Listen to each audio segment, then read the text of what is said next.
Hey guys, Metal Driver here, bringing you another WWE Elite review. Today, I'll be looking at the Decade of Domination, Randy Orton. Looking at the sides of the box, you see an image of Randy Orton on both sides. The back of the box features an image of Randy Orton, brief bio, career highlights, a description of this figure, and the rest of the figures that are in this wave. Bio includes from St. Louis, Missouri, weight 250 pounds, and height 6 feet 5 inches. Career highlights include 13-time WWE World Champion, Intercontinental Champion, and United States Champion. And the description for this figure is the same with all the other figures in this wave, so if you want to read this, you can go ahead and pause it and do that if you'd like. Alright, now that we have looked at the box, let's go ahead and open this figure up and take a closer look at Randy Orton. Alright, and here is Randy Orton out of the packaging, but first, let's take a look at the accessories that he comes with. So he comes with a pair of interchangeable gripping hands, and he comes with a arm sling, so that way you can reenact the RNN updates during the beginning of the Ruthless aggression era. And it does fit on the figure, however you're gonna have to pop the head off in order to get the strap of the sling over the shoulder and the neck. And just to forewarn you guys, it was a bit tricky to get it on. Then he does come with an interchangeable head sculpt, so this is nice. I'm glad they gave us a second headpiece, so this is swappable. The paint for the most part came out pretty well on this. The eyes look good, the lips look good, the eyebrows look pretty good as well. They're a bit off center. The hair is sculpted nice, so this is not a new piece. We have received this before with Elite 49 Randy Orton. As you can see, this one has the new digital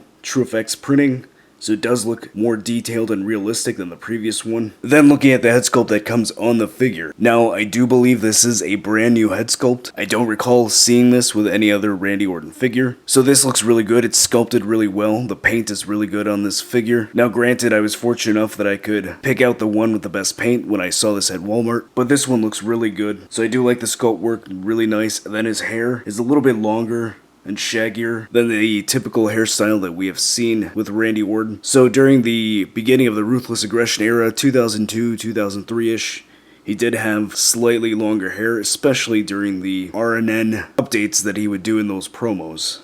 So this is really good for that. So this is probably the head sculpt that I'm going to use posing this figure, since it is unique to this look. Sculpting on the hair looks really good. Got nice waves, so like how that turned out. Then taking a look at the body, so he's got some nice chiseled abs, which is accurate. Randy has always been pretty cut and lean. He's got his tattoos, which are nicely designed. Paint came out pretty well. No fuzzy work on the shoulder there or on this forearm here. And I am going to note that this forearm is actually more detailed than the Elite 49 Randy Orton's. As you can see, this one is missing a little bit of the detail on the forearm, and this one has some more of those tattoos going up close to the bicep there. So really nice touch there. I like how Mattel gave us that. So for whatever reason, they did not do that with this Randy Orton. Then look at this arm here. Tattoo looks really good here on the shoulder and the bicep. Doesn't seem to be any fuzzy work. The lines look good. Then same thing with this forearm here. Then he's got his tattoo on the back of the neck and shoulders. So this looks good as well. So overall, the paintwork on the tattoos look really good. And then looking at his trunks. So on the back it says Orton. So the lettering looks good, nice crisp paint. It could have probably used another coat of yellow because it does look a bit faded, like the blue is seeping through. You can kind of see that on the lines here on the side as well. So even though the line work here is clean and crisp, you can see that there's blue fading through the yellow. So that's a little annoying. Then looking at the other side, it's more noticeable with the blue fading, and then there's a little bit of fuzziness here on this line here, and then there's a little bit of missing yellow paint here on this part, so the left side looks better.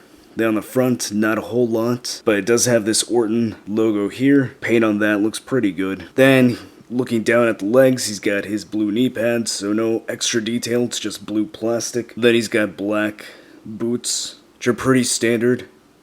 So overall, pretty good looking figure. The head sculpt is really good on this Randy Orton. Alright, and going over the articulation. So the head is on a ball joint, which allows him to look that far up, which is pretty good. He can look that far down. His head can turn side to side, and it can tilt pretty well. Shoulders have a hinge, which allow it to go that high up. It can rotate all the way around. This one's a bit stiff. He has a bicep swivel, single jointed elbow, swivel and hinge at the wrist. Ab crunch allows him to crunch that far forward and go that far back. He has a waist swivel, ball joints at the hips, which allow the legs to go that far out, that high up. He has a thigh cut, double jointed knees, a cut at the top of the boot. The ankle has a hinge which allows it to go that high up and that far down, and he does have some slight ankle pivot. Then I quickly want to note that when I moved his leg up into this position, I noticed that some of the paint rubbed off here on the leg.